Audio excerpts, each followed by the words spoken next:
নমস্কাৰ বন্ধু বান্ধৱীসকল, পুনৰ মোৰ নতুন এটা ভিডিঅ'লৈ আপোনালোকক সকলোকে স্বাগতম জনাইছোঁ।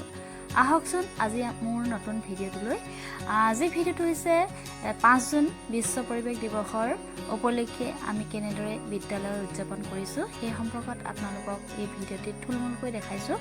আৰু আজি যিহেতু 5 জুন বিশ্ব পৰিৱেশ দিৱস আৰু আমাৰ প্ৰধান শিক্ষয়িত্ৰী বাইদেৱে বিশ্ব পৰিৱেশ দিৱস কেনেদৰে পালন কৰিব লাগে আৰু কেনেদৰে পৰিৱেশ আমি ৰাখিব লাগে সেই সম্পৰ্কত ধুনীয়াকৈ এটা শপত বাক্য পাঠ কৰিব। আপোনালোকে ভিডিঅ'টোত শুনি যাব আৰু তাৰ পাছত ছাত্ৰ ছাত্ৰীসকলে আজি কি কি কৰা হৈছে সকলোখিনি ভিডিঅ'টোত আপোনালোকে দেখা পাব। খালি ভিডিঅ'টো অকণমান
মানে আছিল দেই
ইতিমধ্যে ভিডিঅ'ত আপোনালোকে দেখাই পাইছে নহয়নে কি কৰিলোঁ আৰু আমি শ্লোগানৰ উপৰিও আৰু আৰ্ট কম্পিটিশ্যনৰ লগতে নাটক এখনৰ জৰিয়তে বিশ্ব পৰিৱেশ দিৱস কেনেদৰে সুৰক্ষিত কৰি ৰাখিব লাগে তাকে আমি দেখাবলৈ চেষ্টা কৰিলোঁ। গতিকে আজিৰ ভিডিঅ'টো ইমানেই। Bye bye.